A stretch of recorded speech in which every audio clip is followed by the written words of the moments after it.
sure many of you have been in the car with a friend or parent or someone of that sort, where they tell you when to turn, how to stop, when to go, when the light's red or green. To me, these are people that are backseat drivers. And Thailand says a critic is a man who knows the way but can't drive a car.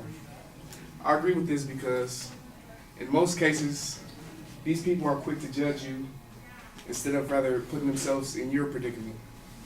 So what this really means is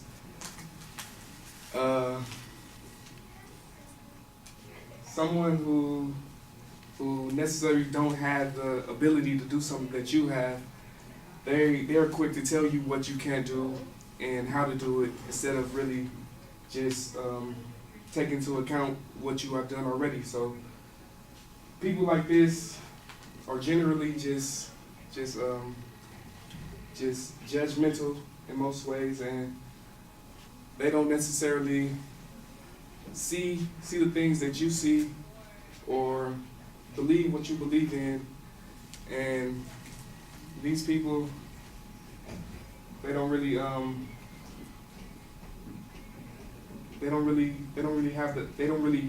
have the ability, or they just generally make an assumption of what you're trying to do. So I agree with the quote that a critic is a man who knows the way but can't drive the car. So just try not to be so judgmental. Thank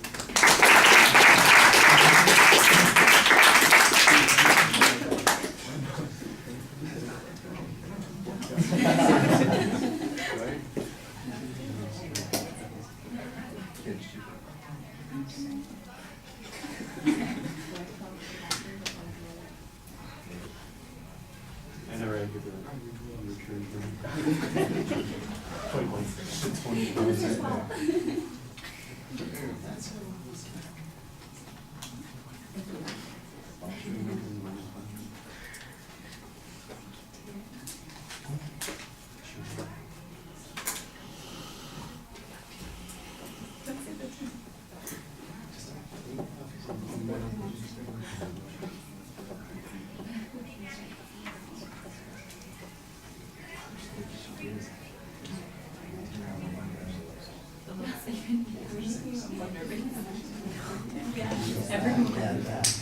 All right, Tony, I like the visualization of the backseat driver as your attention device, and the transition to the topic was really solid. You've got a pretty good point of view that you're expressing. What you don't have is a way to develop it. You've got an idea, and you basically say the same idea several times, trying to use different sentences, but you're kind of stuck on repeat on this particular point. You need a goal, an objective. You need a plan for getting there, and that's what the structure is going to help you with. So that's the thing that I think is missing from the content of the speech, a structure that would help you come up with additional examples to illustrate the point, a personal perspective on it.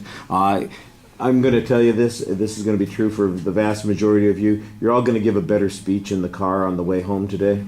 You're going to think about it, and you're going to say, oh, I could have talked about, how that coach didn't see what I was doing and he was bitching at me about this particular kind of thing, or how that teacher in class didn't recognize, all the hard work that I put in on this, and, they're just giving me a lousy grade and they didn't see all the extra stuff that I did. And those ideas will occur to you.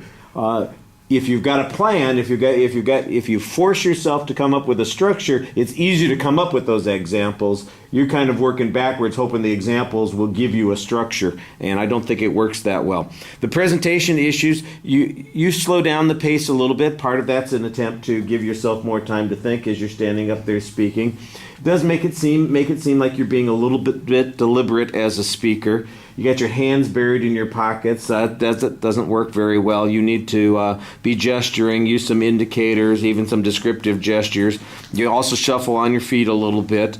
At the end, I thought that you struggled a little bit trying to find an exit, but you did get back to the point that you were trying to make, and that's what you want to do. When in doubt, just go back to the original purpose statement that I have, and say it as clearly as you can, and it will sound a lot more graceful than I'm done, that sort of thing. And I thought that you did a pretty good job rescuing that exit. All right, thank you.